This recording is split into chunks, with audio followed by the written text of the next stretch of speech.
اعوذ باللہ من الشیطان الرجیم بسم اللہ الرحمن الرحیم۔ ابو جہل کی موت۔ ابو جہل کتنا بدبخت اور سرکش تھا، اور جب ابو جہل کی آخری سانسیں چل رہی تھی تو ابو جہل نے رسول اللہ صلی اللہ علیہ وسلم کے لیے کیا پیغام بھیجا تھا، اور نبی کریم صلی اللہ علیہ وسلم نے ابو جہل کے بارے میں کیا فرمایا تھا، یہ سب اس ویڈیو میں جانیں گے۔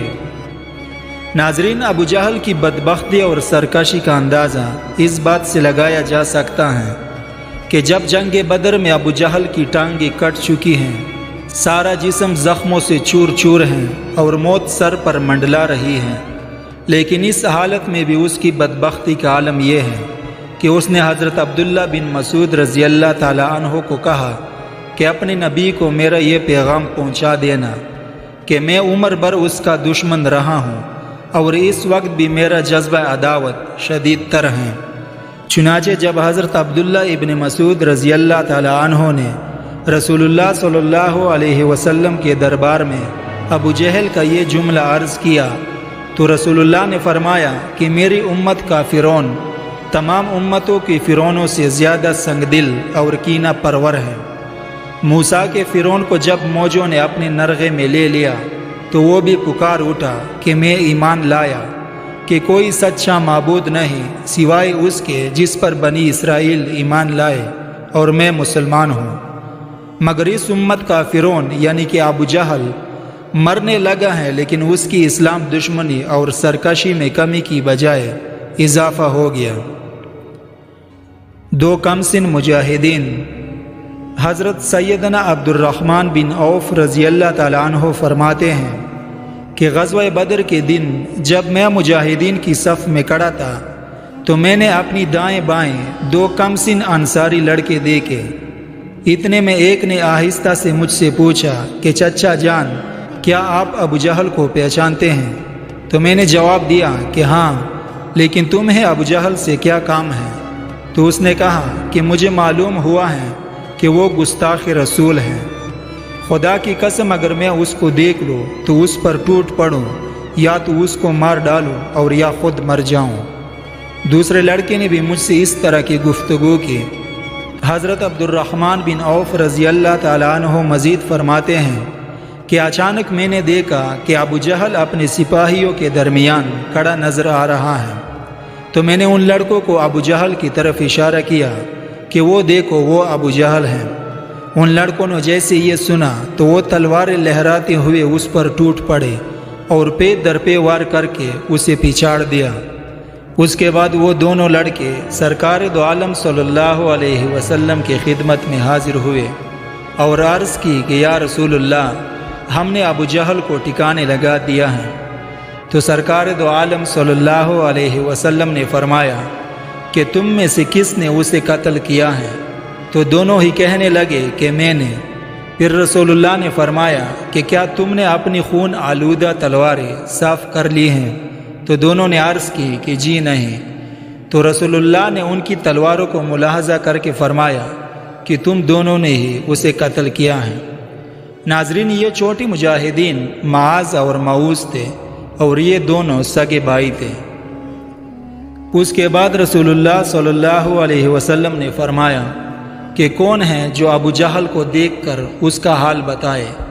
تو حضرت سیدنا عبداللہ ابن مسعود رضی اللہ تعالی عنہ جا کر لاشوں میں دیکھا تو ابو جہل بھی پڑا ہوا دم توڑ رہا تھا۔ اس کا سارا بدن فولاد میں چھپا ہوا تھا، اس کے ہاتھ میں تلوار تھی جو رانوں پر رکھی ہوئی تھی، اور زخموں کی شدت کے باعث اپنے کسی عضو کو حرکت نہیں دے سکتا تھا۔ عبداللہ ابن مسعود نے اس کی گردن پر پاؤں رکھا۔ اس عالم میں بھی ابو جہل کے تکبر کا یہ عالم تھا کہ حقارت سے بول اٹھا کہ اے بکریوں کے چرواہے، تو بڑی اونچی اور دشوار جگہ پر چڑھ گیا ہے۔ اس کے بعد حضرت عبداللہ ابن مسعود رضی اللہ تعالی عنہ نے اپنے کند تلوار سے ابو جہل کے سر پر ضربے لگانے لگا، جس سے تلوار پر اس کے ہاتھ کی گرفت ڈھیلی پڑ گئی اور پھر اس کی تلوار کھینچ لی۔ ابو جہل نے جانکنی کے عالم میں اپنا سر اٹھایا اور پوچھا کہ فتح کس کی ہوئی؟ تو عبداللہ ابن مسعود نے کہا کہ اللہ اور رسول کے لیے ہی فتح ہے، اور پھر اس کی داڑھی کو پکڑ کر جھنجھوڑا اور کہا کہ اس اللہ تعالیٰ کا شکر ہے کہ جس نے ایک دشمن خدا تجھے ذلیل کیا۔ اور پھر عبداللہ ابن مسعود نے اسی کی تلوار سے ابو جہل کی گردن پر زوردار وار کیا اور اس کی گردن کٹ کر سامنے جا گرے، اور پھر اس کے ہتھیار اور زرہ وغیرہ اتار لیے اور اس کا سر اٹھا کر بارگاہ رسالت میں حاضر ہو گیا اور عرض کی کہ یا رسول اللہ، یہ دشمن خدا ابو جہل کا سر ہے۔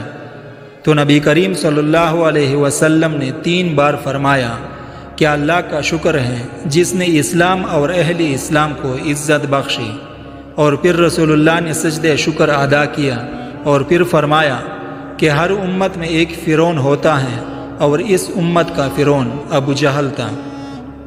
ناظرین، اللہ تعالیٰ کے قدرت کے بھی نرالے انداز ہیں۔ بڑے بڑے جنگ آزماؤں نے ابو جہل پر تلواروں کے وار کیے مگر وہ نہ مرا، اور آخر کار 2 کم عمر لڑکوں نے اس کو گرا دیا۔ اس حملے میں وہ عاجز اور بے دست پا ہو گیا، ہلنے جلنے کی اس میں سکت نہ رہی مگر اس سخت جان کی روح نہ نکلی۔ خدائے عز و جل کی قدرت کہ آخری دم تک اس کے ہوش و حواس قائم رہے۔ اس میں حکمت یہ تھی کہ اس غرور و تکبر کے پتلے کو اس مظلوم و بے کس بندے کے ہاتھوں واصل جہنم کیا گیا، جو مالی لحاظ سے خالی، جسمانی لحاظ سے کمزور اور قبیلے کے لحاظ سے بھی بے یار و مددگار تھا۔ اسلام لانے کے سبب ابو جہل حضرت عبداللہ ابن مسعود رضی اللہ تعالیٰ عنہ کو گالیاں بکتا اور آپ رضی اللہ تعالیٰ عنہ کے سر مبارک کے بال پکڑ کر تمانچے رسید کیا کرتا تھا، لیکن اس وقت آپ کسی قسم کی جوابی کارروائی کرنے سے قاصر تھے، اور آج وہی صحابی اللہ کی عطا سے اس کی چھاتی پر سوار ہو گئے، اس کے سر کو ٹوکرے مار رہے ہیں، اپنے پاؤں تلے روند رہے ہیں، اس کے ہاتھ سے تلوار چھین کر اسی کی تلوار سے اس کا سر کاٹ رہے ہیں۔ ایسے وقت میں ابو جہل بے ہوش نہیں، ہوش میں ہے، اپنی تذلیل و رسوائی کا شعور رکھتا ہے لیکن دم نہیں مار سکتا۔ عبداللہ ابن مسعود رضی اللہ تعالیٰ عنہ اپنے کمزور ہاتھوں سے اس کا سر غرور کاٹ کر اور پھر اٹھا کر اللہ کے پیارے حبیب صلی اللہ علیہ وسلم کے قدموں کے نیچے پھینک دیتے ہیں۔ ابو جہل کی ذلت آمیز موت کفار و مشرکین اور تمام منافقین و مرتدین کے لیے تازیانہ عبرت ہیں، اور یقیناً عزت اللہ اور رسول اور مسلمانوں کے لیے ہے، جیسے اللہ تعالیٰ قرآن کریم میں ارشاد فرماتا ہے، اور عزت تو اللہ اور اس کے رسول اور مسلمانوں ہی کے لیے ہے، مگر منافقوں کو خبر نہیں۔